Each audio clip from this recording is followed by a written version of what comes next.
Hey, Carly, could you do me a favor and stop by the supermarket to pick up some fruit for Hendrix?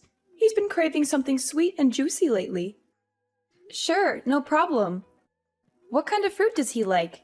I want to make sure I get something he'll really enjoy. He absolutely loves Yubari King melons and Densuke watermelons. They're his all-time favorites. He can't get enough of them. Yubari King melons and Densuke watermelons? I've never heard of those before. Are they really that good? They're incredible. They're some of the most expensive and rare fruits in the world, with a sweet and juicy flavor that's unlike anything else. Once you try them, you'll never want to go back to regular fruit again. Wow, they sound amazing. How much did they cost? I want to make sure I bring enough money with me. Well, a Yubari King melon can go for up to $3,000, and a Densuke watermelon can cost around $6,000. They're definitely not cheap, but they're worth every penny. What? $3,000 for a melon and $6,000 for a watermelon? Are you serious? That's insane! No, I'm just joking. I wanted to see your reaction. You're so adorable when you're surprised and shocked. Oh, thank goodness. You had me worried there for a moment. I thought you were being serious and actually expected me to spend that much money on fruit. Well, I was kind of serious. I mean, I would love to buy those fruits for Hendrix if I could afford them. He deserves the best of everything. Anyways, I can't thank you enough for all the help you've given us lately. You're a godsend. I really appreciate you bringing those clothes to the hospital for Hendrix yesterday. It's my pleasure, Helena. I'm happy to help out in any way I can. I'm so relieved that he's recovering well now. I was terrified when I heard that he had a bad fall and broke some bones. Me too, Carly. We're so sorry for causing all this trouble and making you worry. You shouldn't have to do all these chores that I've asked you to do, but it should be me or one of the boys taking care of them. But Hudson is always swamped with work and stays late at the office every day. Shane just got an offer to work for a new company, so he's really busy preparing for that and won't help me out. I can't drive anymore because of my medication, so I'm not able to visit the hospital very often. That's why I've been relying on you so much. I feel bad for imposing on you like this. You must have your own things to do. You're just so nice and competent that it's hard for me not to ask you. It must be exhausting driving back and forth between my house and the hospital. And you even took Hendrix's dirty laundry home and washed it at your place? That's so thoughtful of you. Don't mention it, Helena. It's really no big deal. We're going to be family soon, after all. It doesn't take much time or effort for me to do these things. The hospital is not far from where I live, and I didn't know what to do with the laundry. I was going to drop it off at your place, but nobody was there. So I just took it home with me and washed it.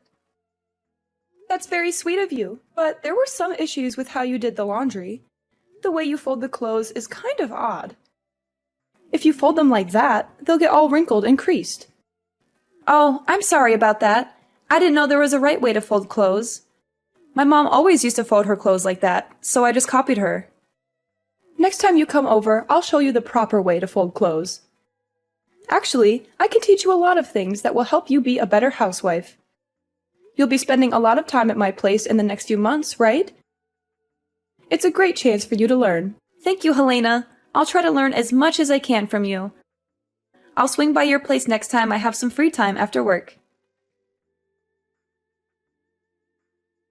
Carly, where are you right now? Are you still with Hendrix at the hospital?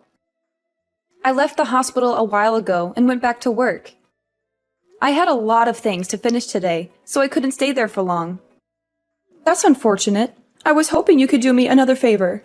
I checked my fridge and it was almost empty. It's hard for me to go shopping, so I wanted you to get some groceries for us. You need me to get groceries for you? Yes, please. We need bread, eggs, milk, vegetables, and some meat. Can't you go to the store yourself? There are some nearby your place, right? It's only a short walk. Those stores are too pricey. I always go to the cheaper one. If I shopped at those stores, we'd go broke in a few months. You should learn how to save money too. It's an important skill for an adult. I see. I didn't think about that. It's okay. So, can you please go to the store and get what we need? I'm sorry, but I don't think I can do that today. I'm swamped with work, and the stores will be closed by the time I'm done. Can you go to the store near your place just for today? You don't have to get everything at once. Just get what you need right now, and I'll get the rest when I have a day off. I can't carry heavy bags all the way home. I'll hurt myself if I try that. Then maybe you can ask Hudson or Shane to drive you. How many times do I have to tell you? Hudson is working late and Shane is studying for his new job. Shane got hired by a prestigious software company. He has a lot of preparation to do. Do you really want me to bother him just for groceries? Are you sure he's that busy? I thought I saw him hanging out with his friends the other day. Anyway, I'm busy with work too, just like them. Don't compare your work with theirs. It's obvious that their jobs are more important than yours. Just go and get the groceries for me already. Stop making excuses. Fine. I'll try to make some time. I'll come by later to drop off the groceries. Carly, I hate to ask you this, but can you make dinner for us too when you come over? You need me to cook for you too? But I cooked for you yesterday and made enough food for a week. Why do you need me to cook again so soon? Well, there was a problem with the food you made. Shane said he didn't like how it tasted, so I threw it all away. You did what? You threw it all away? Do you know how long it took me to make that? He said it was not his taste, and I kind of agreed with him. The seasoning was off. Can you come over today and make something else for us? Something better. Are you kidding me? You threw out all the food I made yesterday. That's so rude, Helena. You asked me to make enough food for a week, and you just wasted it all because Shane didn't like it? That's not a good reason to throw it away. That's just wrong. Are you blaming me for this? Watch your tone, Carly. Don't be so arrogant. You're trying to cover up your mistakes by blaming me? You should have cooked something edible in the first place. You could have added some seasoning or changed it into another dish. Or you could have eaten it yourself if Shane didn't want it. There were other ways to deal with it. You didn't have to waste it all. How dare you talk back to me like that? Please be more respectful. I never treated my mother-in-law like this. Maybe you should quit your job if it's making you this stressed out. Look, I'm sorry if I offended you. You can pay me back later when things are better for you. I'll come over tonight and cook something else for you guys. By the way, can you pay me back for the groceries yesterday? How do you want to do that? You're asking me for money, even though you made inedible food? That's very bold of you. I would never ask for money in this situation. You also owe me money for all the other times I got groceries for you. I'd like you to pay me back as soon as possible. It's hard to keep track of it all. How am I supposed to pay you back? I told you I can't drive. I can't even go to the bank. Don't you have any sympathy for me? We're having a hard time with Hendrix in the hospital. Don't you care about that? Of course I care, but you still owe me money. I can't believe you're demanding money from me. You should be more careful with how you talk to me. I hope you're not cooking like that at home. I'm worried about Hudson's health. I hope you can learn how to cook better. I don't want my future grandchildren eating the food you made for us. Okay, I won't argue with you. I'll come over later and cook something else for you guys. See you later. Carly, have you cleaned the house yet? What's taking you so long? The whole place is dusty and it's making me cough. I cleaned your house this morning. I used the vacuum cleaner in every room, so there shouldn't be much dust left. Is that all you did? Vacuuming? That's unbelievable. You didn't wipe any of the surfaces? You're so lazy. You don't know how to clean at all. Do you clean like this at your own place too? I hope not. I don't want Hudson to get sick because of your poor hygiene. You do realize that I went out of my way to clean your place before work today? I only had half an hour, so I couldn't do a thorough job. I only agreed to clean because you said you hurt your back and needed my help. If you're going to complain about my cleaning, then ask one of your sons to do it instead. I can't come over every morning to clean your place before work. I'm overworked as it is. I have to do the chores at my place too, you know? How can you talk to me like that? Don't you want to help us at all? We're going to be family soon. I don't think I said anything wrong. I have to get back to work now, so I won't check my phone for a while. Bye. There's something I need to tell you. What is it now? I already delivered Hendrix's clothes at the hospital yesterday. Do you need me to go shopping or do some more chores for you? I'm still working, so can you wait a bit? You're using your work as an excuse again. You need to put my needs first. I'm very disappointed in you. I guess we made the right decision. What decision are you referring to? Our family had a meeting and decided that you are not suitable to marry Hudson. We want you to break up with him and end the engagement. Is this for real? Yes, we were all disappointed with you. At first, I thought you were great, but then I realized that you can't even do basic household chores. You always use your job as an excuse and put it before your family. You should focus on improving your domestic skills and taking care of your loved ones. You were also very selfish and never showed gratitude for the chances I gave you. I can't let my son marry someone like you. I'm sorry. I still haven't managed to process everything that you just said to me. I even offered to teach you how to do the housework. But you kept declining my offer every single time. You kept telling me that you had to go back to work using the same excuses and going to keep working. I've given up on you completely now. I've decided to let Hudson find a new woman to get married to. You're pretty old now anyway. And not even that good looking. Even if he did marry you, I wouldn't be sure if I'd ever be able to see my grandchildren. That's ridiculous. So everyone in your family, including Hudson, agrees to end our engagement. Yes, everyone agrees. Hudson always listens to me and is a good son. I told him that you wouldn't make a good wife and he agreed. What a relationship you have. Just remember that you and Hudson are no longer engaged. I don't want someone like you to be the mother of my future grandchildren. He will find someone younger and more beautiful to marry, who will be nicer and show me more respect. That's fine with me. If this is how you're going to talk to me, then I'm happy to end the engagement. I'm glad you understand. By the way, Shane will no longer have a job at the software company next year. I hope he finds another job soon. What are you talking about? That has nothing to do with this. It does. If Hudson and I are ending our engagement, then I'm withdrawing Shane's job offer. There's no need for me to be kind to your family anymore. I only offered him the job because I wanted to help out.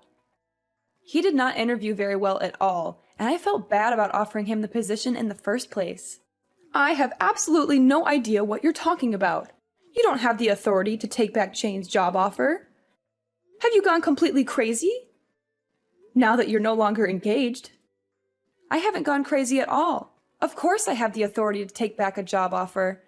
I run this branch of the company after all. What did you just say? There's no way that you run a software company. Someone like you? I don't believe you one bit.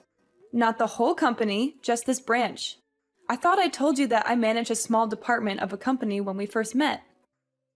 I don't remember you telling me that. It's hard to believe that you're a manager, even if it's just a small office. I interned at the company in college and was hired after graduation. My father worked there and helped open this branch, so I knew many of the higher-ups. I took over this office a few years ago. I can't believe you never mentioned this. Your husband knows about it. He asked me to find Shane a job there. I only offered Shane the position because Hendrix asked me so many times. Hendrix knew about this? Why didn't he tell me? Did you really think Shane got the job offer on his own? His resume is definitely not good enough to work for a company like ours on his own merits. He doesn't have the accolades or grades required to work at this company. As I understand it, he was a legacy student at the university because Hendrix and his father went there and donated money.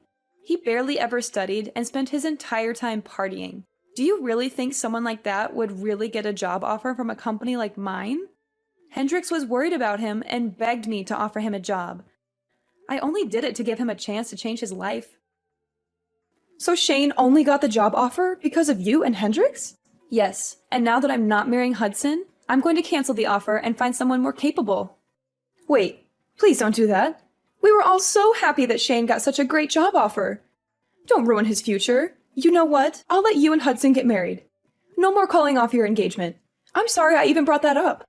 Everything's fine now, right? There's no need for you to take back Shane's job offer. No, it's not okay. Not even close. Do you have any idea how you've been treating me these past few weeks? You've made me do most of your grocery shopping, housework, and trips to the hospital in your place. I was kind enough to do all this by finding time before and after work, even though I was exhausted every single day. And on top of that, you still haven't paid me back for any of the grocery shopping I did for you. I think that I've been doing more than enough for you and your family, especially considering I'm not even married to Hudson yet. We're only engaged right now. And now you have the audacity to tell me that I'm unattractive and that my cooking is terrible? You want me to end our engagement now? I'd be more than happy to. Can you please calm down and take a deep breath? I take it all back, every single word. You have my permission to marry Hudson. Are you happy now? Can we move on from this? No, I don't want to marry him anymore. After everything that's happened, all the feelings that I had towards him have vanished. He should have helped with the groceries, housework, and hospital trips since it's his family. But he didn't lift a finger. I don't want a guy who doesn't look after me and only listens to his mother. And why are you saying that you're forgiving me? Shouldn't it be the other way around? You should be the one asking for my forgiveness. I didn't have a good moment to apologize until now. But please know that I do feel terrible about everything that's happened. Can you find it in your heart to forgive me? That's not a proper apology. Even children know how to say sorry and apologize properly. How about you learn some manners before criticizing me for my appearance and my housework? Okay. You're right. I'm sorry. It was all my fault, and I deeply regret everything that has happened. Please forgive me. It's too late for that now. The damage has been done. I'm happy to end things with Hudson, and will hire a lawyer to make sure everything goes smoothly and is handled properly. And you better pay me back all the money you owe me for groceries and gas. Wait, hold on a minute. Don't get too ahead of yourself. I've told you that I'm sorry, and I think that you and Hudson should stay together. You two are perfect for each other. Go ahead and get married. I'd be happy to help you prepare for the wedding. I'll never do anything stupid like that ever again, and I'll pay you back all the money that I owe you. I'm begging you, please forgive me. I'm sorry, but I've already made up my mind. It's way too late for any apologies. I've already seen what kind of people you and Hudson really are. I'm so glad all this happened before we got married. At least I have a way out now. I should thank you for showing me your true self. You saved me from making the biggest mistake of my life, marrying Hudson. I'm so happy right now. It feels like a huge weight off my shoulders. Anyway, I think that it'd be weird for us to keep in touch now. I'm no longer engaged to your son, so the two of us have no connection to each other anymore. I guess we're just going to be strangers to each other from this moment on. I'm going to block your number now. It was nice knowing you. Thanks for the warning and all the red flags that you so kindly showed me. What are you doing? We still have a lot to talk about. I won't let you block me and run away. Well, too bad. I'm busy and have to go now. Bye forever. I'm telling you to wait. Why aren't you listening to me? After our text messages, Helena and her family tried to come and see me in person to apologize. But I didn't have to deal with them as I went out after work with my friends to celebrate my liberation from Helena and her family. In the next few weeks, they all came to my office to apologize and talk to me directly. They cried and begged for forgiveness, but I brushed them off as much as I could. I worked things out with my lawyer and finally ended my engagement with Hudson and recovered all the money the family owed to me. Helena's husband was finally released from the hospital after recovering from his injury. When he found out about all the drama that had happened, he was appalled by Helena's actions and filed for divorce. They are now living apart. Hudson still had feelings for me even after our engagement ended and kept living in our old apartment because he was nostalgic or something. But he couldn't pay the rent for the place by himself, so he ended up moving back into his parents' house. Shane, of course, had to search for a new job as I revoked his job offer. Unfortunately, his lackluster resume and lack of motivation made it difficult for him to get another job offer. He may be jobless for a long time. All three of them are currently living together and are all very stressed out with their current lives. Their neighbors can hear them constantly arguing every single day. I guess they all reaped what they sowed for how they treated me in the past few months. Meanwhile, my life has been wonderful ever since I split up with Hudson. About 6 months later, I started dating a new guy that I really connect with. We have a great relationship, and I plan on marrying him soon. He has a great personality and a very successful career. Unlike someone, both my personal life and work life are going so well right now. I'm so glad that I severed ties with that family before it was too late. I'm really happy with my life right now and hope things stay like this for a long time.